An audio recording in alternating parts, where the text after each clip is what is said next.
this episode of Next Matters Most, we're talking to Anna Shuford, founder and CEO of a startup called BoomRoom.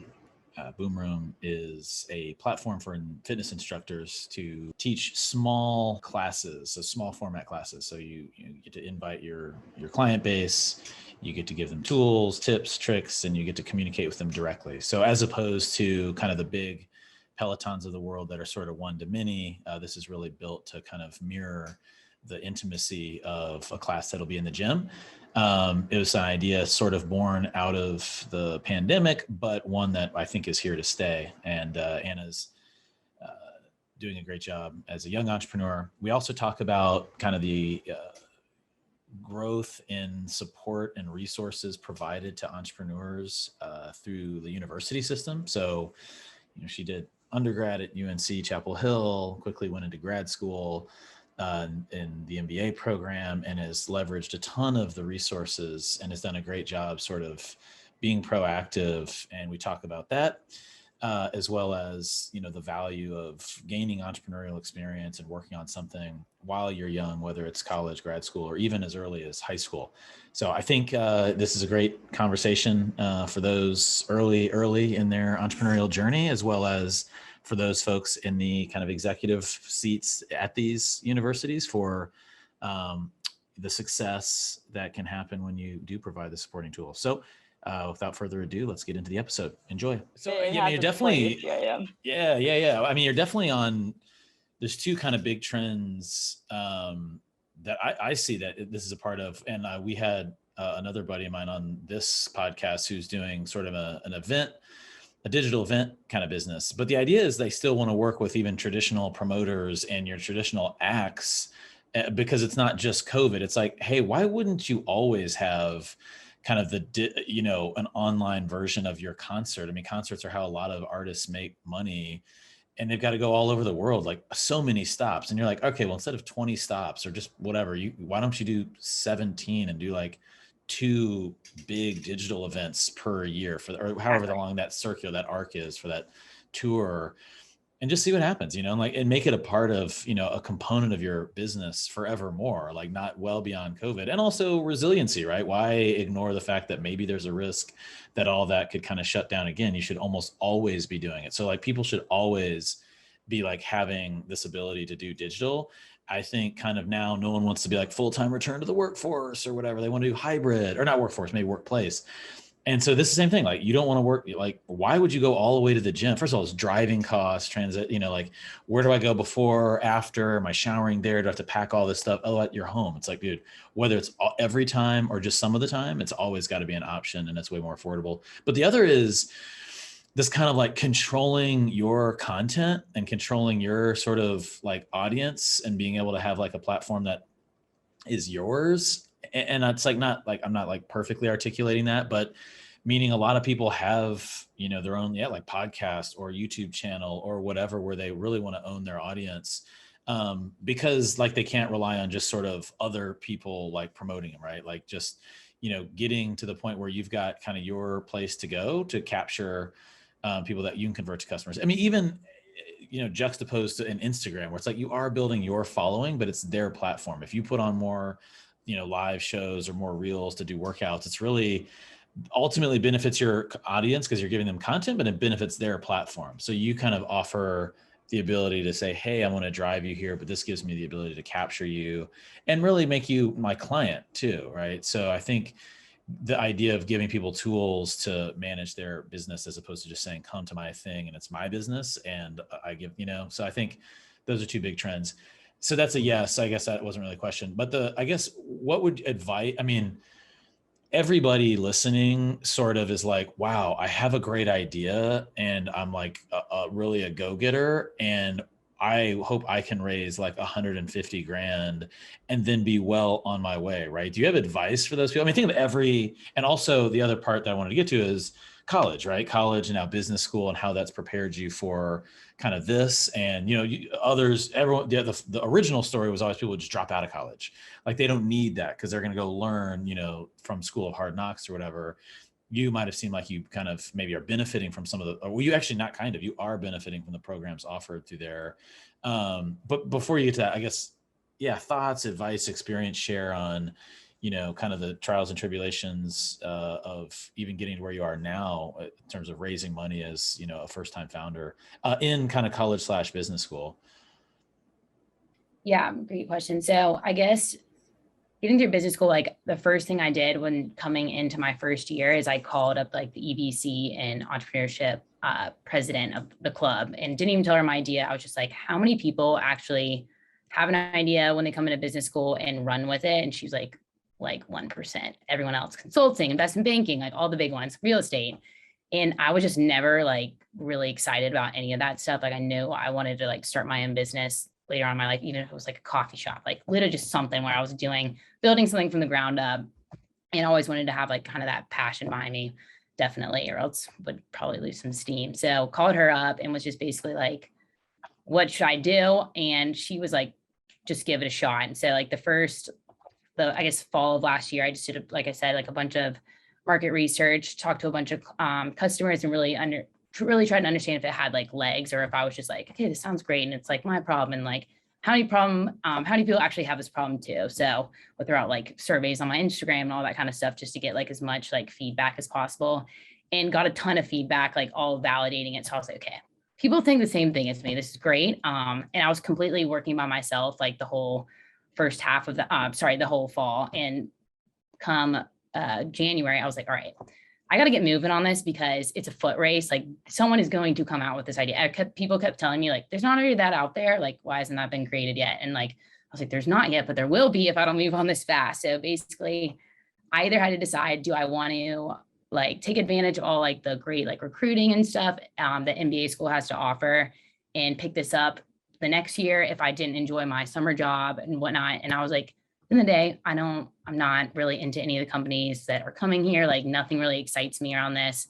I have this really cool concept that like, if I could get going fast enough, like could possibly be like really great, like maybe home run. I don't know. Even though it was like my first kind of shot at like the entrepreneurship gig and working for a startup, but I kind of just like, what do I really have to lose, I guess, in a way. And I just knew I wasn't like super happy, like in like a kind of like a corporate America job. Like it's just really not my like personality. Like I'm super ADD. I love doing like a ton of things at once. So just doesn't really match up with like kind of how I operate personally. So was just like, okay, I'm going to just give this a shot. I started talking to some people, a lot of professors at UNC to see where could I get some help from other classmates that might be interested in startup stuff. And then just started doing a bunch of like research on like all the classes that the MBA school actually had to offer for like entrepreneurs like me, like really trying to like run with their own idea or interested in doing it in the future. So I enrolled in like all of those in the spring of last year, which a lot of second years were in, because I think you kind of take a lot of the core classes the first year. But I was like, if I'm going to like get this going over the summer, like I have to have as much like knowledge about all this stuff as possible so that I can like have this as my summer gig and like really get the ball rolling. So did that, and that like really, really helped. And also just like when you go to school, like there's just so many resources that you wouldn't be able to have like just doing this like after school. Like I'm so glad I'm working on it like at MBA school. Like you can meet so many people that know so many people that might be able to help you out with a certain area. Like for instance, like I just joined the Carolina Angel Network, and I have like a mentor that works in legal, which has been like insanely helpful for me. Like I know nothing about legal, so he just calls me, meets with me, like answers all my questions. Like you just can't get those resources really if you're not in a program like this. And UNC does just like an amazing job of connecting you with like all these people who have tons of different skill sets. So I got someone to help me set up my LLC in January. I met my developer through a UNC alumni connection, and just I met Nick through Nina Barnett, which is like great. I met all these people. So this would have never happened if I wasn't like had these UNC ties and was still in MBA school. So I say for advice for other people going, like if it's really something you eventually want to do, like give it a shot now. Like, and this is also one thing that the club president told me. She's like, it'll look great on your resume that you just try to do something like this. So I was like, okay, that's a great point. So hopefully if this doesn't work out, I can just put on my resume that I gave it a shot, and hopefully that adds some character. I also know a ton more than I would if I was just doing some generic like marketing job that I was like the summer before. So I have learned a little bit about every kind of like aspect of the business and like what it takes to actually build a business and the general steps. But Yeah, sorry, that was kind of a tangent, but that's, hopefully that answers your question. I think that's really good advice and insight from someone starting a business while doing an MBA. Because as someone who's started companies without an MBA, I feel like I kind of like learned that through doing it. So I can really relate to the process of kind of learning while doing and just getting started. But I also appreciate that you talked about really testing and validating your idea and using those business connections to get that off the ground as well. But I think testing yourself on the idea before you really commit to it is a really important part that can be missed without kind of that MBA mindset, right? A lot of times, I think as just an entrepreneur and in the business entrepreneurial world, you're encouraged to kind of just get after it, right? Start it. They're really testing yourself on what is that market size and opportunity? What are the resources and time and capital that I need to actually start this to then go after that market size and opportunity, right? So like market validation, just things like that that maybe you wouldn't know about or kind of learn without having that really like analytical, I'd say, business thinking to apply to it. So yeah, I mean, it sounds like you're going about it exactly the right way, and probably, yeah, in a way too different than your other classmates. So you have an interesting perspective. Yep. Yeah, that's what I heard the same is go seek out, the people right away. You use it for what you can. And I guess, yeah, I mean, I guess as we think about kind of trends, I mean, I think the, sort of theme of this podcast is sort of the future of, technology, innovation, business, entrepreneurship. Because that's where we're all trying to go, right? We're all trying to sort of skate where the puck's going, but also just, analyze and look at things and see what we can learn. And yeah, I kind of keep thinking back to, I mean, it's almost like colleges have embraced and grad schools have embraced entrepreneurship as like a career track and or at least a very meaningful experience getter, and like they're doing more to support it and promote it. Now this isn't like all new news, but I guess if you're year 2 of MBA, like I guess undergrad wrapped up in 2020, that means you started like in 2016. Have you seen over the last 5 years kind of an evolution of like how entrepreneurship works at like a major state college like UNC Chapel Hill? Yeah, I've talked to just like a lot. I feel like the thing that's changed the most is you don't have to like feel like you have to get like a corporate job like immediately. Like there's these options to like do contracting work or like work for a startup, but also like do a side gig.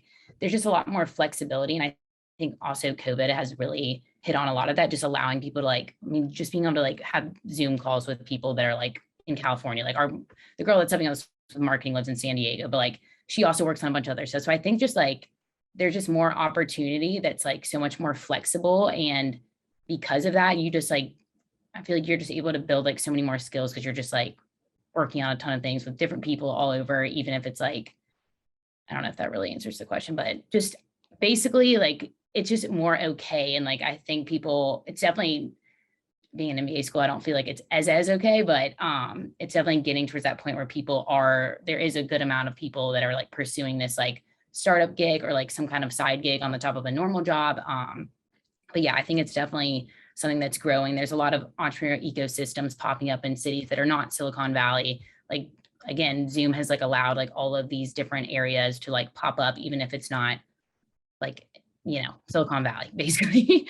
So I like, for instance, like I don't feel like I need to move there to like get BoomRoom like off the ground. Like we have some great money that we've started with that's going to allow us to like test out the first year. We're able to meet with like all the people on our team who are like spread all over, but like it's still like really working. So you don't have to have this like California base. I don't know. But yeah. No, that's great. And I mean, do you, has it changed though over since you kind of started, or you just feel like it was a little bit more acceptable when you got there? Because I know, many years ago, there was no programming or programs around it like whatsoever. I mean, it's like just purely just non-existent. And it feels like colleges sort of, they're big institutions. I mean, they're kind of reactionary, like, oh man, we're like, I don't know if it's just a money thing, like, holy crap, kids are dropping out to go start businesses. And why would we want to lose them as opposed to kind of embrace them and look at all these, look at the Dells of the world and how much money they give to Austin. I'm not sure if he ever finished college there, but he was a big dropout, Michael Dell, of Texas. And, everyone had that kind of dropout story, but it's like, well, we might as well capture these folks so that we can support them and like retain them as alumni or whatever. But yeah, I mean, I guess, did you see any shift in like in the last 5 years, or did you just feel like it was always sort of a kind of a warm support, blanket from the get-go? I would say not a warm blanket from the get-go, just because it wasn't really prevalent. Like when I was a freshman at Carolina, it was like, I didn't really understand like what even entrepreneurship really was. Like, it was just kind of like this vague, like, oh, people do their own thing, like, they're their own boss or whatever. But there was never like anything that was like, kind of like shout out to you, like you should take like an entrepreneurship class. Like my sophomore year, like this program came out for the E minor for UNC that I like enrolled in, but that was like the first step in terms of like being like, okay, there's a program at UNC that's like for entrepreneurship. And I feel like that kind of just like set in stone, like that's an option for people to take. Like you don't have to do like a computer science minor or something. Like there's this like whole other gig where you can just learn about like starting businesses or like the basics of businesses, which is like the entrepreneurship minor. So that was like a really great thing for me in terms of just being like educating myself in the space and being like, okay, this is an option.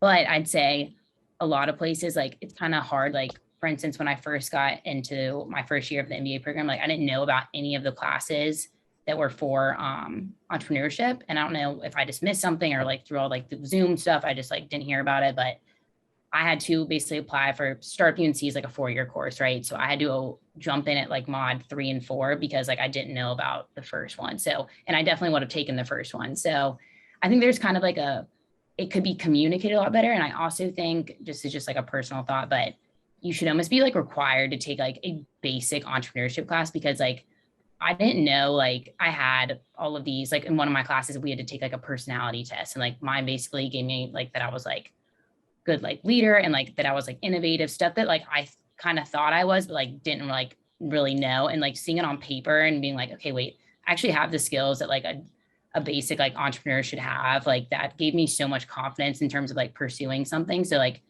I say like schools should like put kind of something like that in place in the very beginning and like educate people on these other options besides just like corporate, like very like regular terms of options. Like maybe not everyone wants to go for that, but just knowing that it's an option, I think is often missed. And like, that's why I was so like scared in the beginning. I was like, no one's doing this. Like, I'm going to be completely by myself. Like there's no classes for me to take. Like, and I was like completely wrong. But like, I feel like the communication up front could be like even more pushing. I think it's getting there. It's definitely getting there.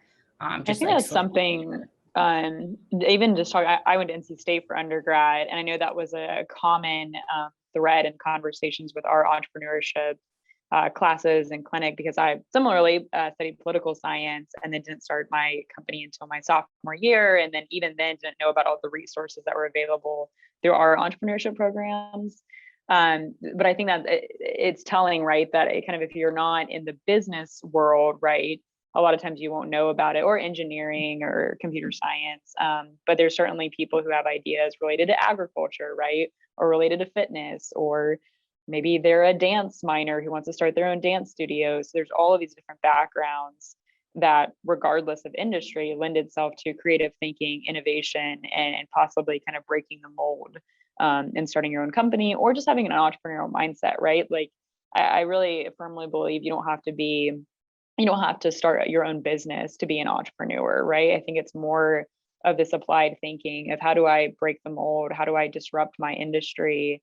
How do I creatively problem solve? Maybe, it's not exactly the job description that was given to me or these exact tasks for going about it, but if there's a better way to do it, that's entrepreneurial in itself, right? So I agree. And I also think even before college, like I know you're talking about, when you get to college, you should have to take some entrepreneurial classes, but I'd also say in high school, and I know there's some high schools who are definitely starting programs and things, but like even personal finance classes, I think, are really important in high school, maybe with like a touch of entrepreneurship, to encourage people before they are 18 and adults to be thinking about how to take care of their finances, how to invest, and how to really like operate in our society, right, before they kind of enter the world unknowingly. Yeah, exactly. I like the high school thing too, because it embeds in your head early on that you don't have to take this like path. It's like for me, it's like you just think you have this like certain steps you need to take, and like that's really not the case. Like you can make as many different steps as you want. So like getting that education about entrepreneurship early on, I think is like super valuable in terms of just right. like I mean, you can also go to trade school, right, and start your own plumbing company. Like it's there's no linear path, but certainly knowing that it doesn't have to be high school, college, and then going into, you know, corporation and working for them. Like there's just so many different ways to go about it. Whether you're 21, you know, kind of entering that, or even later when you're 50 and you know, have an idea at that point and want to pursue it. So there's, yeah, I think there's definitely room to kind of add a more broader and wide reaching classes and education to like how we go about learning, for sure. Yeah. And also just one really important thing that I've like told everyone, like my favorite thing about the whole like entrepreneurship like path too is like so many people you ask, I feel like too, like whether it's in high school or like college or like MBA school, like they're like, I don't know what I want to do. Like, I don't know what I'm good at. Like doing like startup work, you like figure out what you're good at and you can kind of get an idea for what you want to do just because you're doing everything at once. So like for me, like I know I'm never going to be good at finance. So like I got to find someone to help me with finance, you know? But like I've discovered that I love like UX design. Like if something didn't work out for me down the road, like I'd love to go back to school and like learn about like computer UI design, like all that kind of stuff. Like I would have never known that before. And I like pretty good at it. Like I mess around on like the Adobe software all the time and like send edits to our engineer. Like I would have never been doing that before. So like, I think it's such a good thing too for like, and I've told a lot of people this, some like, I've talked to some undergraduates that are in the entrepreneurship program and they're just like, what do you like suggest doing? Like, should I go to like this like kind of like just not like basic job, but like not a startup job? Or should I do something like in the startup age, like very early on? And I'm always like, do it early on because like you're gonna understand like what you're good at. You're gonna like get your like understanding your best skill sets, what you're not good at, more importantly, and that'll give you some guidance in terms of like if you don't ever want to work for a startup again, like great. Sometimes it's definitely not the gig for a lot of people, but at least you'll know like kind of what kind of jobs to apply for based on like your knowledge of exploring like everything in a startup setting. You definitely get your hands dirty in every operation, sales, marketing, design. That's awesome. I'm impressed because I definitely stay away from our UX design and let the designers do that. So it's awesome that you've learned that you like that. But yeah, I agree. I think that rather than kind of getting set in this one path, right, you can really learn a lot about what your different interests and skills are. And then you're building these skills that you don't even realize you're building while you're building them, right? Which I'm sure has been true for you throughout like your entrepreneurial journey. That's awesome. And it sounds like you had one, I guess, I'm not sure how much credit you give this person, but someone was like very savvy in saying like, hey, at least this will be great on your resume, meaning like, you know, manage your risks accordingly. But like, if it's just at least initially time, effort, you know, problem solving, you're really flexing a lot of different muscles, to your point, learning what you are good at or interested in, learning what you're not interested in or not good at. And also just like it's problem solving, right? So like, oh, I don't know what I'm supposed to do from a finance perspective. Let me either learn it or go find someone who like, yeah. So I want to say that like, there's a lot of ways to do entrepreneurship and gain that experience. Like that's like kind of low risk if you're in business school or undergrad, or even to Emily's point, back all the way going back to high school. I think we should try to find more ways to encourage more people to do it. But who was that person? That was like a career counselor, or who was the person that sort of said, yeah, I mean, you know, it's no risk, you can just do it and then still get a job later? That was the person, the president of the EBC club Okay. last year, who told me that. She was like, at least you can like talk about all the stuff you did learn throughout the process. So that was like really made me feel a lot better. I was like, okay, she's right. Like I'm gonna be able to like talk about this for like in an interview, and I'll probably stand out compared to some other people that have just done some different stuff, you know? So like it can be my little unique value prop, I guess. But I don't know. Well, I kind of always want to do this big. So hopefully that'll give me a job in the startup world. Maybe not as much corporate America, but yeah. Sure. Yeah. I mean, you know, I think that's a great, that's sort of a kind of a, I don't know, I can see that's a great and a not great way to try to pipeline more people into entrepreneurship. Like it's a great way to say, hey, look, this is kind of low stakes, low risk, but kind of the, you know, it's like that's sort of like defeatist or whatever, like, like, oh, it's, when it doesn't work out, at least it'll be a good experience. What about like passions and dreams and finding all that, and finding like success in life, which I think you can, people who are meant to go out on their own, like I feel like they should be, and they should have that encouragement, because that's how they'll ultimately find like happiness in their sort of the professional segment of their life. But it's funny, because I actually had the same experience. Well, never mind. It was the total opposite. But like, yeah, I was in the undergraduate program. There's business school, and there was nothing that was really entrepreneurial at all. It was like maybe a marketing class where they had to do like, come up with a business idea just so you could like practice like the 5 Ps or whatever. And that was it. But it was like the idea, or that it was a business, like was so secondary to like, what is your positioning and price and packaging or whatever. But like I did this random like landscaping business with a buddy of mine, like, but after my freshman year, and it was installing sprinkler systems in homes. So we had to like, and we kind of knew the market. We sort of like, I guess, kind of understudied under a guy putting one into like my friend's like mom's house. And so we really thought we knew what we were doing. There's many facets to the story. One is it was a complete failure. But we sold a lot of jobs actually, because then we like started a business and like came up with a name, and we're like marketing aggressively, like door to door, and just sticking shit in people's mailboxes. I don't even think that was legal, but our phone was ringing. Like I got like a phone, like a cell phone, I was like, all right, like just like for the business, like I'm gonna get a business phone. It's gonna be great.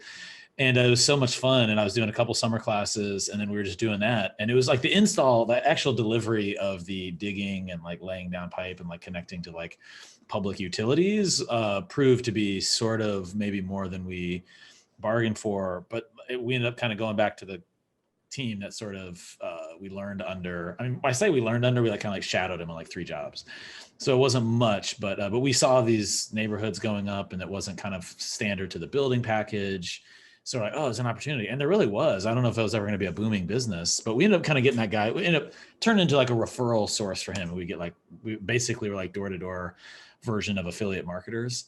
But I'm telling you, like everybody would ask me about that in job interviews. I had other professional sort of internship type experience, but like that always came up, and it was always like, wow, what did you learn? And like just this telling this whole story of kind of, this amazing like aha ideal, and success and early parts of the business. And then like, just like, I mean, it would be like it would be like middle of July in North Carolina, like digging people's yards up, and like with no labor help. And like me and my buddy then got into arguments. Like he quit for a couple of days. I was like, damn it. So then it was just me for a couple of days. Then he came back. Grind. But yeah. So like, but that was just like so lawn care. But I mean, it was but like it really showed that you can kind of go out and identify something and do it, and even in that kind of failed state. But we also had to like kind of figure out what to do to kind of transition the projects to people so we could like fulfill their orders and kind of fulfill the promises we made to them. So yeah, but I think yeah, go ahead. Yeah. No, Nick, I think you're bringing up a good point of something.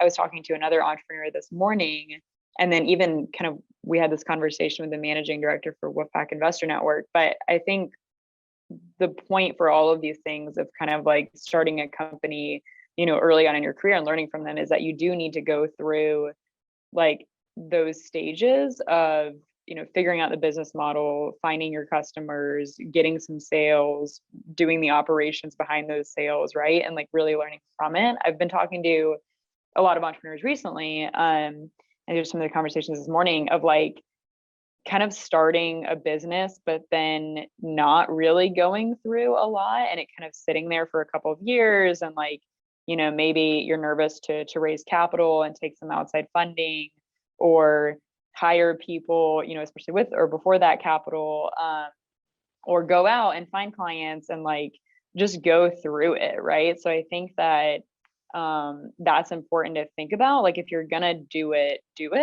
and you may fail, and it may ultimately not work out. You may not be able to find clients, and the pivot might not work, or you may really struggle in the operation, or maybe you can't find those people to install sprinklers and your co-founder quits, like whatever happens.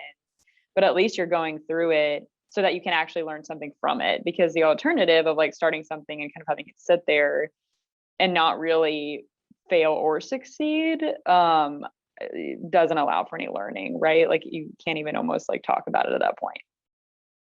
Yeah. Well, and I mean, I guess to kind of bring it all together, like I told Anna, in that email 5 minutes before we started, like it's pretty casual, we'll kind of go where it goes. And I love the kind of trend, because I get all the emails as an alumni of Carolina. And obviously then Emily actually and I this morning had a meeting with an angel group out of NC State. And so it's great to see what these big universities are doing to support their ecosystems. And, and I got that through the Innovate Carolina, but I've also like met with like the professors and people that are kind of forming it. And I can also see how like messy it is. It's like, well, is this a class? Is this a program? Is it a space? Is like, what is it? And I'm glad that they're just doing something, right? It's not perfect. And it's up to everybody individually to go out and like seek the resources and support. And I think, colleges, I feel like historically do a bad job of like adding value to both the student and the alumni as far as helping make those connections. Cause there's a lot of people that would love to plug back in, and more so than just, I get the little thing in the mail to say, will you put a check in for like 50 or 100 or $1,000? And it's like, no, man, I already paid. That's called tuition, so, but like you went out and sought out resources, and you've, kind of been very proactive, and you have benefited from some of the programs and departments. Like, I guess if they didn't have that entrepreneurship like department that you went out and sought out, you wouldn't have got that feedback of like, do it now, because when's a better time. So I mean, I think I've liked getting those messages and seeing kind of the traction and progress. And so I knew that this convo would take that sort of shape of like, going through your experience.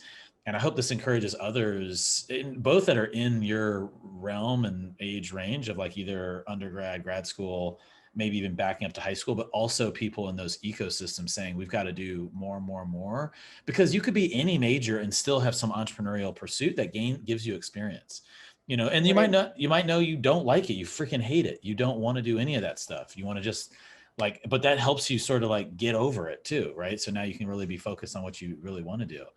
So I hope some of those ecosystem people and system people like in the universities or others kind of think about how to continue to add programs and add support and add like the awareness factor so people know that it's there. But all that's being said, it wasn't like, hey, this is about like, why is college and grad school good for entrepreneurship? I mean, you also have BoomRoom. It's a going concern. You've, raised a little bit of money. It's getting ready to launch. It's not one of those, what I would call sort of like dumb college ideas, like we kind of joke about like, oh, it's another like have to pay your bar tab or whatever, like everyone's solving their own problem, which is like in college, it's like drinks and like laundry or whatever. So, but it's really on trend, right? Because that there's kind of be like a permanent installation of the things that people now want to do more so at home that they didn't before. And same on the kind of, the talent side, right? They want to have multiple outlets to drive customer bases and drive revenue. So, anyways, I think you're kind of on trend and on track with that, and in a very large industry. So, I mean, I don't think this is I hope you get great experience and then get another job later. I mean, I hope that this goes on to, launch, pilot, get good feedback, continue to iterate, scale if that needs sort of capitalization. And maybe this can be really the next big thing here in our market, or what, I mean, I guess markets don't really matter, but in the triangle, it'd be great to have another like local success story. And you're on track. So, you're using all the resources. So, I mean, obviously you're an inspiration for that reason too, right? You're using the resources that you've got, but you're onto something good and you're obviously executing. It's early, but I think, the trend is positive. So, just congratulations on your progress and, keep going, as DJ Khaled says. But yeah, that, I guess I can't, I can't not tell the story, but like, I feel like, when my kids are like, I need them to eat their veggies. I'm like, just think about DJ Khaled, so like eat a piece of broccoli as like another one, like eat a piece of broccoli, like you're doing great, keep going. Yeah. And they laugh because they like listen to my music and whatever. So it's kind of my way to like get them to eat their veggies. Anyway, thank you, DJ Khaled.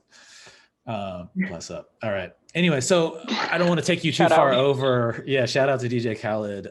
Hope to get him on the show maybe next week to talk about, his like little one-off sayings and why that, helps my kids eat their veggies.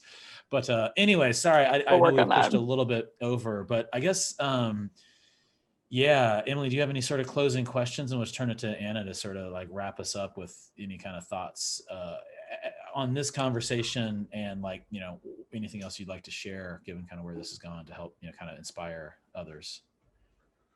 Yeah, no, I think great conversation, really great hearing from you, Anna, and excited to watch you continue to go on and succeed with BoomRoom. It's awesome. I guess, yeah, just in closing, any like final words of advice you have for other entrepreneurs or aspiring entrepreneurs out there would be great. And then we'll kind of close up.